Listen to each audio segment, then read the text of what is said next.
Master minds commerce చదవాలనుకునే 10th inter విద్యార్థుల తొలి ఎంపిక. నమస్కారం. మనం పంచతంత్రాల నుంచి రకరకాల కథలు చెప్పుకుంటున్నామండి. ఇంకొక చిత్రమైన కథ చెప్పుకుందాం.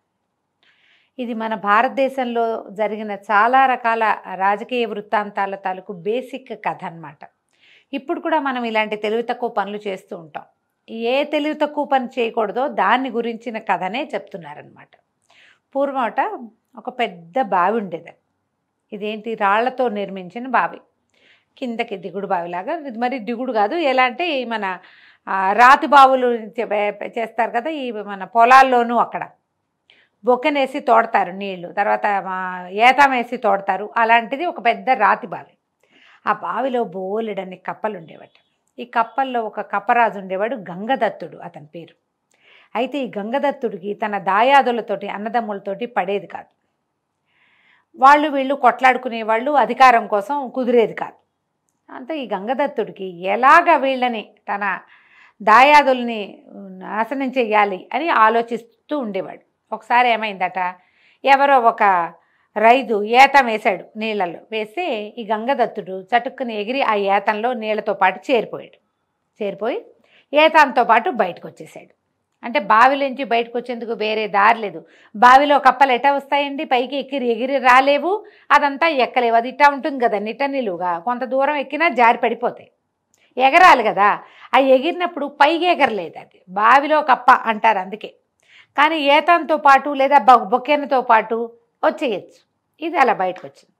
వచ్చాక ఆలోచిస్తోంది, అటు ఇటు తిరుగుతుంటే దానికి ఒక బొరియలోంచి దూరుతున్నటువంటి నల్లని పొడుగాటి మహాసర్పం ఒకటి కనపడింది. ఇది పోయి ఏం చేసింది, ఆహా సర్పం భలేగా ఉంది, మనకి బావి దగ్గరలోనే ఉంది, ఈ సర్పాన్ని గనక పిలిస్తేమా మన మొత్తం దాయాదులందరినీ ఒక్క దెబ్బకి లేపేసేయచ్చు అని ఆలోచించి పోయి ఆ బొరి దగ్గర నుంచుకుని, ఓ ప్రాణ స్నేహితుడా బయటికి రా, ప్రియదర్శనుడా, నాకు నేను చూడాలనుంది, మన ఇద్దరం మాట్లాడుకుందాం అని పిలిచింది. ఆ లోపలున్న పాము ఆశ్చర్యపోయింది. ఇదేమిటి స్వజాతి గొంతులాగా లేదే, ఇదేమిటి విచిత్రమైన స్వరం, బెకబెక అంటోంది. ఇది నాకు ఆహారం అయ్యే స్వరంగా ఉంది కానీ స్నేహం చేసే స్వరంలాగా లేదని భావించి ఆ సర్పం అడిగింది, ఎవరు నన్ను పిలుస్తున్నావు ఏమిటి అంటే, నా పేరు గంగదత్తుడు, నేను ఒక మండూకరాజుని, నీ స్నేహం అభిలేషించి వచ్చాను అని చెప్పింది. చెప్పేసరికి సర్పం ఆశ్చర్యపోయింది. ఇదేమిటి, ఏ గడ్డి పరక తనంతట తను ఎగిరి అగ్నిలో పడదు, ఎందుకంటే గడ్డి పరకలు అగ్నికి దహించుకుపోతాయి, సాధ్యమైనది తప్పించుకోవాలని చూస్తుంది. కప్పవి నన్ను చూసి దూరం నుంచే పారిపోయి దాక్కోవాల్సిన వాడివి, అది మానేసి మా వాకిట్లో నుంచి నన్నే పిలుస్తున్నావంటే ఏమిటో, నీ ధైర్యం ఏమిటి, నీ సాహసం ఏమిటంటే, ఈ కపల రాజైన గంగదత్తుడు ఏం చెప్పిందంటే, నాకు ఒక అద్భుతమైన పని ఉంది నీతోటి, అది నీ పొట్ట నింపే పని, నీకు ఉపయోగపడే పని, నాకు కూడా ఉపయోగపడుతుంది అనుకో, నీతో స్నేహం చేద్దామని ఉన్నది నాకు. నీలాంటి అపురూపమైన వ్యక్తిత్వం కలిగిన వాడు, మహాశక్తి కలిగిన వాడు, ఇలాంటి ఒక స్నేహితుడు ఉండడం చాలా గొప్పగా ఉంటుంది కాబట్టి నువ్వు రారా అని పాముని పిలిచాక ఏం చెప్పింది, మేము ఒక బావిలో ఉంటాం, ఆ బావిలో బోల్డని కప్పలునే, నువ్వు ఎన్నిటి కావాలంటే అన్నిటిని తినచ్చు, మన ఇద్దరం స్నేహం చేద్దాం అనగానే పాము అంది, బావిలోకి దారి ఎక్కడి నుంచి లభిస్తుంది, అందులో దిగితే మళ్ళీ నే పైకి ఎట్టా వస్తాను, అవన్నీ కుదరవదు అనేసరికి గంగదత్తుడు ఏం చెప్పాడు, కాదు మా బావికి దగ్గరలో ఒక బొరి ఉంది, దాంట్లో లోపలికి వెళ్ళటానికి మనకు అవకాశం ఉంది, ఏతాన్లోంచి వెళ్ళిపోవచ్చు, లోపలికి వెళ్ళాక నువ్వు ఉండడానికి నీకు ఒక ప్లేస్ నేను ఇవ్వగలను, దాని లోపల ఒక బొరి ఉంది, అక్కడ కప్పలు చేరవది, ఖాళీగా ఉంటుంది, రాళ్ళు ఊడిపోయినాయి, అలాంటి ఇరుకు సందులో నువ్వు చాలా సుఖంగా వెచ్చగా హాయిగా ఉంటావు, అది ఎండాకాలం చల్లగా ఉంటుంది, శీతాకాలం వెచ్చగా ఉంటుంది, నీకు బాగుంటుంది, నీకు ప్రతిదిన అనుదిన ఆహారాన్ని అందించే పూచి నాది, నా శత్రువులందరినీ నీకు అప్పచెప్తా, అన్నిటినీ తినేసేయి, నువ్వు హాయిగా సుఖంగా జీవించు అని పిలిచింది. ఈ పాము కూడా ఆలోచించింది, బాగానే ఉంది కదా, ఇది పనిమాల ఎవరైనా వచ్చి నీకు ఒక రాజ్యం ఇస్తాం, ఇల్లు ఇస్తాం, వాకిలు ఇస్తాం, నీ ఇష్టం వచ్చినట్టు చేయొచ్చు, శుభ్రంగా కడుపు నిండా తినచ్చు, నీకేం కష్టం లేదు అని చెప్తే, ఈ లేటు వయసులో అప్పటికే కొంత వృద్ధాప్యం వచ్చింది పాముకి, చచ్చిజడి రోజుకు ఒక ఎలుకని పట్టుకుంటున్నాను, హాయిగా కూర్చుని కప్పలు 10,000గా తినిబారేసేయచ్చు అని పాము ఒప్పుకుంది.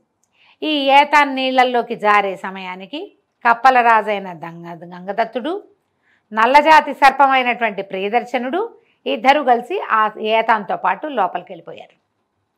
బావి లోపల కొంచెం నీటికి కొద్దిగా పైకి యువకకి కాస్త పైగా ఉన్నటువంటి ఒక బొరి అని ఈ కప్ప పాముకి చూపించింది. పాము పోయి అందులో కూర్చున్నాక ఈ వైపున వచ్చే కప్పల్ని మా వాళ్ళు వేరు వీళ్ళు వేరు, మా వాళ్ళని తినకూడదు, నువ్వు నీకు ముందే చెప్తున్నాను, మా శత్రువులందరినీ తినేసేయంటే రోజు ఇన్ని చొప్పున పాము కొన్నాళ్ల పాటు గంగదత్తుడి మొత్తం శత్రువులందరినీ, అతని కజిన్స్ అందరినీ తినేసింది. గంగదత్తుడికి సొంత సంసారం ఉంది, పెళ్ళాము పిల్లాడు ఉన్నారు, పెద్ద కుటుంబం ఉంది, బోళ్ళంత పరిజనం ఉన్నారు. ఈ పరిజనాల జోలికి పాము రాల కొంతకాలం పాటు. ఎప్పుడైతే కపతాలకు శత్రువులందరూ తినేశారు, అక్కడ పిల్లలు పెట్టడానికి ఒక్క ఆడకప్ప కూడా ఆ జాతిలో మిగల, ఆ గుంపులో తినేసింది పాము. తిన్నాక ఇప్పుడు రోజువారీ ఆకలేదు, మొన్న తిన్నామని వాళ్ళ ఆకలేయకుండా ఉంటుంది, ఈ పూట ఆకలిస్తుంది. పాము అడిగింది, బాబు గంగదత్తుడు నువ్వు రమ్మన్నావు, వచ్చా, ఇప్పటిదాకా తిన్నా, వీళ్ళంతా అయిపోయారు, ఇప్పుడు నాకు ఆకలిస్తుంది, ఏమిటి నా మార్గం అనేసరికి ఈ గంగదత్తుడు అన్నారు, అటైట కుదురుతుంది, నీ దారి నువ్వు వెళ్ళిపో, నా పని అయిపోయింది అంటే ఒప్పుకోవాలి. అటైట వెళ్తాను, నేను వెళ్ళలేను, ఆ రోజు నువ్వు తీసుకొచ్చావు, ఇప్పుడు నేను ఇక్కడ ఉండాలి, నాకు ఇక్కడి నుంచి బయటకు వెళ్ళటాను రాదు, పైగా కదలకుండా ఒకే చోట కూర్చుని కప్పలను తింటాను నేర్చుకున్నాను నేను, ఇప్పుడు మళ్ళీ వేటాడటం పైకి వెళ్ళటం నా వల్ల అవ్వదు, నేను ఇక్కడే ఉంటాను, నువ్వు నన్ను తీసుకొచ్చావు, స్నేహితుడిని అన్నావు, సోదరుడిని అన్నావు, ఇంకా ఏమిటో చాలా అన్నావు, నా రక్షణ నీ తాలూకు బాధ్యత అన్నావు, ఇప్పుడు మరి రోజువారీ నాకు అనుదిన ఆహారాన్ని అందించే పూచి నీదే కదా అనేసరికల్లా ఇంకా ఏం చెయ్యాలో తెలియక గంగదత్తుడు రోజు తన పరిజనంలో కొన్ని కప్పల్ని ఈ సర్పానికి ఆహారంగా ఇవ్వడం మొదలుపెట్టింది. ఇంతే కదా జరిగేది. శత్రువుని తీసుకొచ్చి ఇంట్లో కూర్చోబెట్టుకుంటే ఏమవుతుంది? మనం ఏం చేసాం భారతదేశంలో, వాడు ఎవరినో తీసుకొచ్చి వాడితో వ్యాపారం అన్నాం, తర్వాత మంతాలు తీసుకెళ్ళి వాడి చేతిలో పెట్టాం. ఇక్కడ ఉన్న ఈ గంగదత్తుడు లాంటి దౌర్భాగ్యులందరి వల్లే భారతదేశం వేరే వాళ్ళకి దొరికిపోయింది. ఒక్కసారి కాదు, కొన్ని వందల సార్లు జరిగింది ఇట్లా. ప్రతి మహారాజ్యము కూలిపోవటానికి అందులో ఉన్న ఈ గంగదత్తుడు లాంటి వాళ్ళు, ఆ కాలంలో ఉన్నటువంటి దౌర్భాగ్యులు, స్వార్థపరులు, ఎదుటి పచ్చని ఓరవలేని వాళ్ళు, దూరం చూడలేని వాళ్ళు, ప్రమాదాన్ని శంకించని పిచ్చి వెధవల వల్లే భారతదేశం అధోగతి పాలైంది. ఈ రాజకొడుకులకి ఎట్లా చెప్తున్నాడంటే విష్ణు శర్మ గారు, మీరు తెలివి తక్కువగా ఇట్లా పైవాడిని ఎవరినో తీసుకొచ్చి పెడితే వాడు మీ శత్రువుతో పాటు మిమ్మల్ని కూడా తినేస్తాడు, ఆ రోజు వస్తుందని చెప్పాడు. అది కరెక్ట్గా మన దేశంలో జరిగింది. అదే కథ ఇది. అక్కడి నుంచి ఏమైంది, ఈ ప్రియదర్శుడు అంటే పాము గంగదత్తుడు చూపించిన 10 కాకుండా రోజు ఇన్ని తింటాం అలవాటు పడింది. దానికి తెలియకుండా ఇంకొకని పిల్లల్ని కూడా భక్షించేసేది.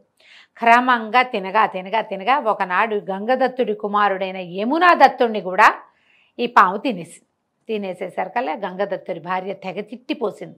నువ్వు స్వజన విరోధివి, సొంత వాళ్ళని ఓర్చుకోలేక వాడెవడినో దౌర్భాగ్యుడిని తీసుకొచ్చి పెట్టావు, మీ చుట్టాలంతా పోయారు, చివరికి నీ కొడుకు కూడా పోయాడు, ఇంక మిగిలింది నువ్వు నేనునే, మనిద్దరమే,